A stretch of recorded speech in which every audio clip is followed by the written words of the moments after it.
Hello, my dear students. How are you? I am Harsh Bihari Srivastava, law experts, परीक्षा refresher online law classes from Allahabad. ये student आप लोगों के बीच में इस समय सीआरपीसी की सीरीज चल रही है और इसमें अब आप लोगों ने अभी तक लॉजिंग ऑफ द एफआईआर को पढ़ा। आज का जो आप लोग के लिए टॉपिक है वो हम लोग आज डिस्कस करेंगे कि इन्वेस्टिगेशन के बाद इन्वेस्टिगेटिंग ऑफिसर के द्वारा जब चार्जशीट लगा दी जाती है या फाइनल रिपोर्ट लगा दी जाती है तो आगे कैसे सीआरपीसी में प्रोसीडिंग होती है। आप लोगों ने पिछले जो वीडियोस को देखे, जो जो स्टूडेंट आज पहली बार परीक्षा रिफ्रेशर ऑनलाइन लॉ क्लासेस को देख रहे हैं उनको हम बता देना चाहते हैं कि पिछले वीडियोस को आप ज़रूर देख लीजिएगा, क्योंकि पिछले वीडियो में आप लोगों को सीआरपीसी के अब तक 3 क्लासेस मिल चुकी होंगी जिसमें आप लोग को बेसिक कॉन्सेप्ट सब बताया गया है। जिन स्टूडेंटों ने अभी तक परीक्षा रिफ्रेशर यूट्यूब चैनल को सब्सक्राइब नहीं किया वो जल्दी से जल्दी सब्सक्राइब कर लें, क्योंकि देखिए इस पर एक सीरीज चल रही है क्रिमिनल प्रोसीजर कोड की, और ये भी आगे इसमें और भी लेक्चर आप लोग को मिलेंगे। ये सारी क्लासेस आप लोग के लिए फ्री ऑफ कास्ट है, कोई चार्जेस नहीं है। बस केवल आपको करना क्या है कि परीक्षा रिफ्रेशर यूट्यूब चैनल को सब्सक्राइब कर लेना है, बेल आइकन को प्रेस कर लेना है, वीडियो को लाइक और शेयर करना है। एक बार आप चैनल को सब्सक्राइब कर लेंगे तो जो भी फर्दर आगे वीडियोज़ आएंगे वो आप लोग को जल्दी से जल्दी और तुरंत मिलते जाएंगे।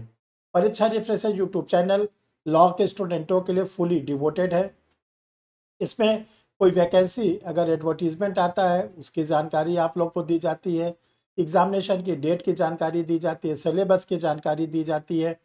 एग्ज़ामिनेशन होने के बाद जब आप लोग के पेपर हो जाते हैं उस पेपर को एनालिसिस किया जाता है। इसके बाद आप लोग को एक अप्रॉक्स कट ऑफ बताया जाता है कि इतने रेंज तक कट ऑफ जा सकता है। फिर आप लोगों को जब रिजल्ट निकलता है तो रिजल्ट के बारे में बताया जाता है। Honourable high court supreme court के कोई लेटेस्ट केसेस होते हैं वो आपके साथ डिस्कस किया जाता है। लेटेस्ट केसेस बराबर वीडियो के फॉर्म में आप लोग को परीक्षा रेफरेंसेस यूट्यूब चैनल पर मिलते रहते हैं। इसके साथ साथ पार्लियामेंट के द्वारा अगर कॉन्स्टिट्यूशन में या किसी नए कानून में कोई अमेंडमेंट होता है या कोई नया कानून बनाया जाता है तो उसको भी आप लोग को परीक्षा रिफ्रेशर यूट्यूब चैनल पर एनालाइज किया जाता है।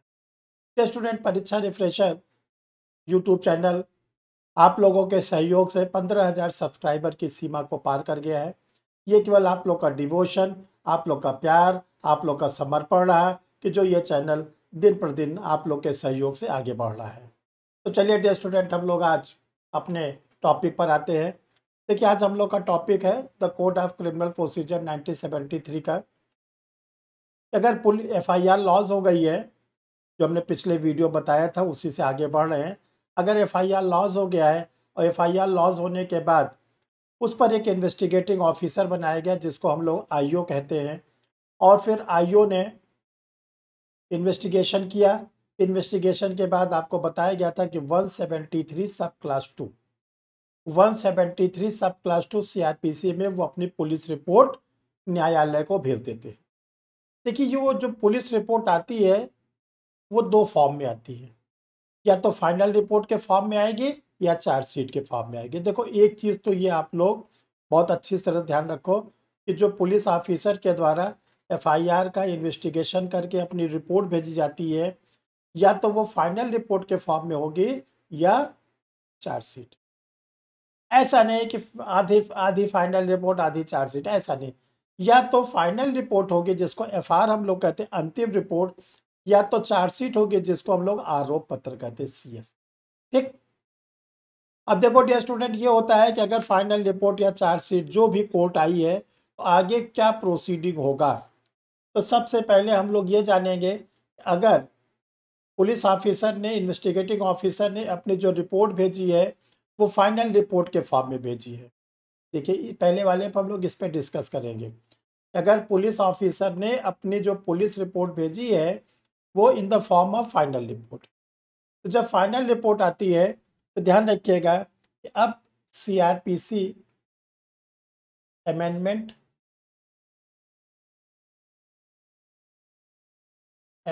एक्ट, जो अमेंडमेंट एक्ट है 2008,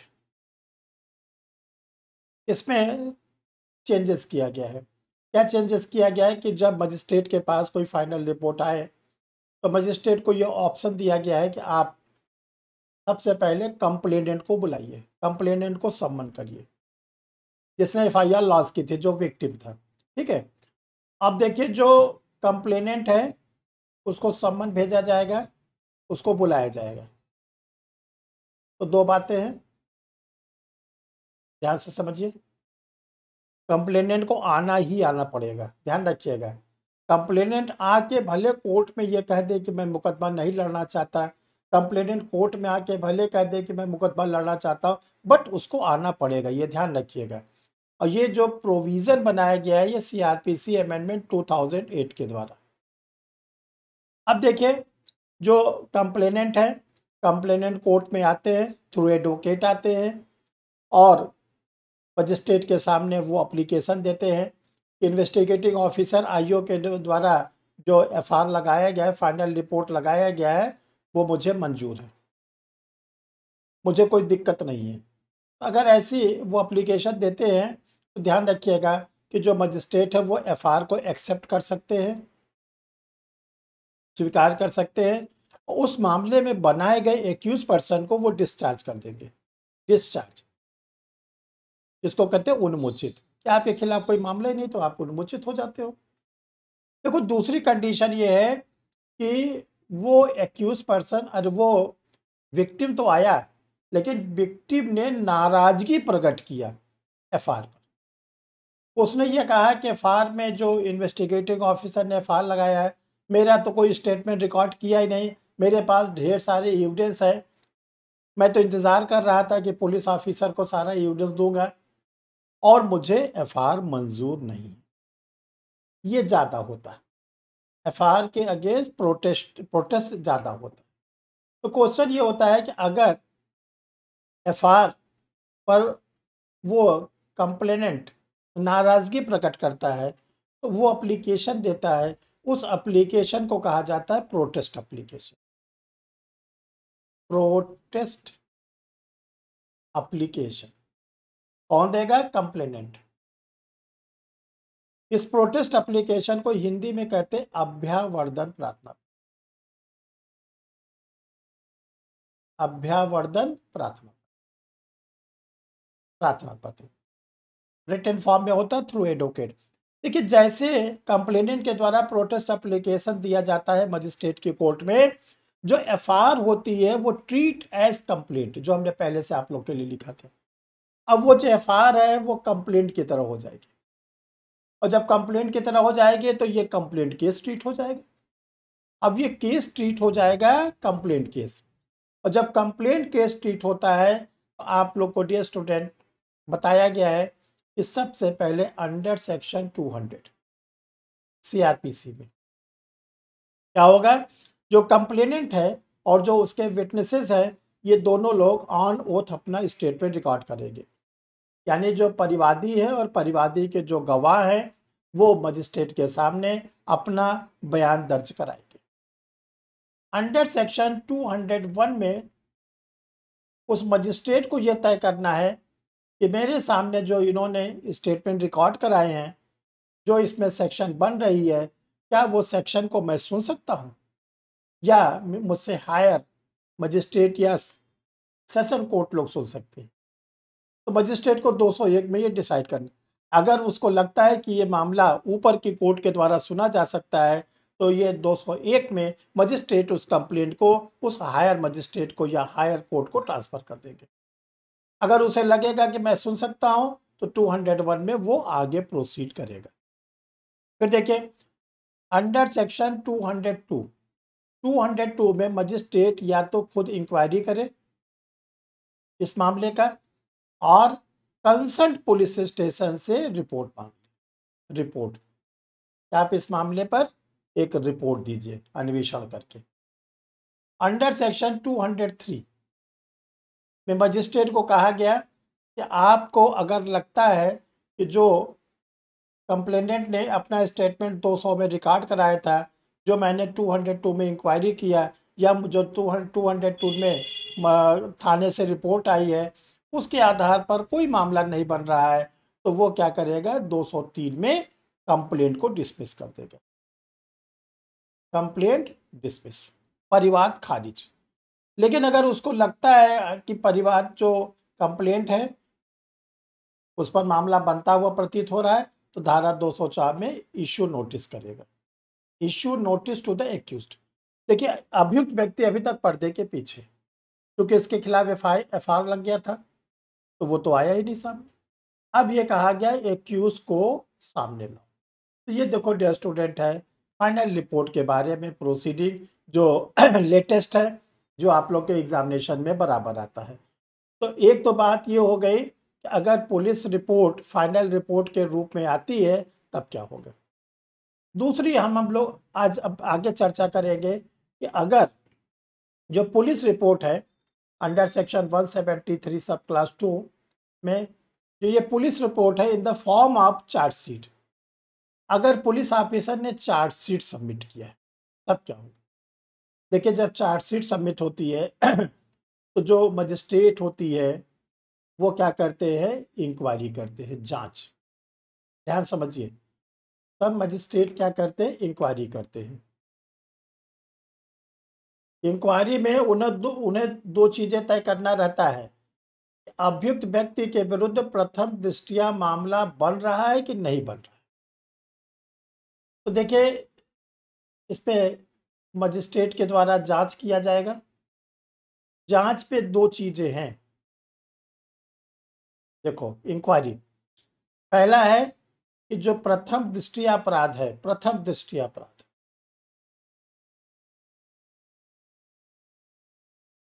जैसे हम लोग कहते हैं प्राइम एफएसआई,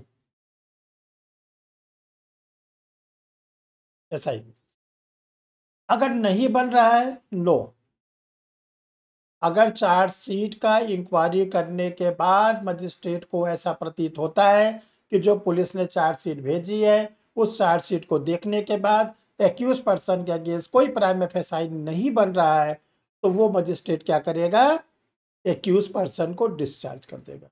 डिस्चार्ज, जिसको हम लोग कहते हैं उन्मोचन। उन्मोचन मतलब है कि अभी तक जो आपके खिलाफ साक्ष्य आए हैं वो पर्याप्त नहीं है मुकदमा चलने के लिए, अतः आपको इस मामले से उन्मोचित किया जाता है। हाँ, भविष्य में अगर कोई एविडेंस आता है आपके अगेंस्ट तो आपको फिर कॉल किया जा सकता है। इसीलिए उन्मोचन यानी डिस्चार्ज और एक्यूटल में अंतर होता है। एक्यूटल पर्सन को उस मामले में फर्दर नहीं बुलाया जा सकता उसी कोर्ट के द्वारा, बट डिस्चार्ज किए हुए पर्सन को उसी मामले में उसी कोर्ट के द्वारा फिर बुलाया जा सकता है। तो ये तो हो गया अगर प्राइम एफएसआई नहीं बन रहा है। दूसरे तरफ है अगर प्रथम दृष्टया अपराध बन रहा है, प्रथम दृष्टया यानी प्राइम एफएसआई बन रहा है, मजिस्ट्रेट को लगता है कि नहीं जो पुलिस ऑफिसर ने चार्जशीट लगाई उसमें प्राइम एफएसआई बन रहा है। देखो जब प्राइम एफएसआई बन रहा है तब मजिस्ट्रेट क्या करते हैं, इस पे आप लोग को हम अब बताने जा रहे हैं। देखिए जब प्राइम एफएसआई बनता है तब मजिस्ट्रेट क्या करते हैं, एक्यूज पर्सन के अगेंस्ट क्या करते हैं, फ्रेमिंग ऑफ द चार्ज। याद करिएगा पिछले वीडियोस में आप लोगों ने देखा होगा, हमने आपको बताया था कि 3 बार चार्जेस होते हैं। एक बार जब पुलिस स्टेशन पर एक्यूज पर्सन के अगेंस्ट एफआईआर लॉन्च होती है, जैसे एफआईआर लॉन्च होती है वो हो जाता है एक्यूज पर्सन। दूसरी बार चार्जेस को लगाता है आईओ अपने चार्जशीट में, क्योंकि वो केस डायरी में लगाता है इसलिए उसको हम लोग बोलते हैं चार्ज सीट। सीट मतलब केस डायरी, उस केस डायरी में चार्जेस लगाता है। और तीसरी बार अब ये फाइनल चार्ज लगा रहे हैं मजिस्ट्रेट, और इसी चार्जेस के आधार पर अब चलेगा ट्रायल। तो मजिस्ट्रेट क्या करते हैं कि अगर उनको लगता है कि फ्रेमिंग ऑफ द इसमें एक्यूज पर्सन के अगेंस्ट प्राइम एफएसआई बन रहा है तो फ्रेमिंग ऑफ द चार्ज, वो 3 कॉपी में चार्जेस को बनाएंगे। देखिए जो चार्जेस की ओरिजिनल कॉपी होती है, ओरिजिनल वो कोर्ट अपने पास रखती है। इसके जो सेकंड कॉपी है और थर्ड कॉपी है, सेकंड कॉपी ये पब्लिक प्रोसिक्यूटर को दे दिया जाता है, थर्ड कॉपी एक्यूज के काउंसिल को। ठीक, ये 3 कॉपी उसको सप्लाई हो जाती है। अब देखिए जब कॉपी बन गई तो मजिस्ट्रेट क्या करते हैं कि जो एक्यूज पर्सन है, ध्यान रखिए, जिस कोर्ट ने चार्जेस बनाए हैं वो एक्यूज पर्सन से ये पूछता है कि मैंने आपके खिलाफ जो चार्जेस बनाए हैं, जो आपके खिलाफ मैंने आरोप तय किए हैं, क्या आप अपने ऊपर लगे आरोप को स्वीकार करते हो? और देखिए, सर जेम्स स्टीफन महोदय, जिन्होंने हम लोगों के लिए इंडियन एविडेंस एक्ट बनाया था, उन्होंने कहा था कि मजिस्ट्रेट की ये ड्यूटी है कि किसी के कन्फेशन कराने के पहले, यानी चार्जेस के बारे में मुझसे पूछने के पहले, ये ज़रूर उसको समझा देंगे कि देखो, जो मैंने आपके खिलाफ चार्जेस बनाए हैं वो आप स्वीकार करने के लिए बाध्य नहीं हैं। क्यों? अगर आपने मेरे सामने चार्जेस को स्वीकार कर लिया तो मैं केवल और केवल आपको दंड दूंगा, आपको छोड़ूंगा नहीं। इसलिए मजिस्ट्रेट को कहा गया कि जब चार्जेस एक्यूज पर्सन को आप दे दीजिए तो उससे चार्जेस के बारे में पूछने के पहले उसको एक पैराग्राफ समझा दीजिए। अब देखिए, अब सामना हो रहा है, ये मजिस्ट्रेट महोदय बैठे हैं, ये हमारे मजिस्ट्रेट महोदय हैं, यहाँ पर एक्यूज पर्सन है। मजिस्ट्रेट को कहा गया कि एक्यूज पर्सन को आप फ्रेमिंग ऑफ द चार्ज की जब कॉपी देंगे तो उससे आप पूछेंगे कि मैंने आपके खिलाफ जो आरोप बनाए आपको स्वीकार है या नहीं, और सोच समझकर, होशो हवास में, साउंड माइंड में, बिना किसी दबाव के, बिना किसी धमकी के आपको हाँ या नहीं कहना है। अब देखिए, दो बात है, या तो एक्यूज पर्सन कहेगा क्या यस, या कहेगा नो, या तो एक्यूज पर्सन कहेगा आपके द्वारा लगाया गया आरोप मुझे स्वीकार है, मैं अपने द्वारा किए गए अपराध को स्वीकार कर रहा हूं, तो यस बोला। तो ध्यान रखिएगा, इसको हम लोग यूडियो सेट में कहते हैं कन्फेशन। कन्फेशन, स्वीकृति। अगर मजिस्ट्रेट के सामने एक्यूज पर्सन अपने द्वारा किए गए आरोप को स्वीकार कर लेता है तो मजिस्ट्रेट उसको करेगा कन्विक्ट। कन्विक्ट, कन्विक्ट का मतलब दोषित। अब उसको मजिस्ट्रेट कारावास या जुर्माना, या कारावास और जुर्माना, जैसा भी उसका अपराध की प्रकृति होगी, मजिस्ट्रेट उसको दंड दे के ट्रायल खत्म। दूसरी चीज आती है जो मैक्सिमम एक्यूज करते हैं, कहते हैं कि मुझे चार्जशीट आपके द्वारा बनाए गए आरोप मुझे मंजूर नहीं है, मैं अपना बचाव लाना चाहता हूं, मैं मुकदमा लड़ना चाहता हूं। नो। जब एक्यूज पर्सन नो कह देता है तब ध्यान रखिएगा स्टार्ट होता है ट्रायल। जब accuse person framing of the charge पर डिनाई कर देता है, क्या स्टार्ट कर देता है? डिनाई। क्या डिनाई करता है इनका? कि मुझे आपके द्वारा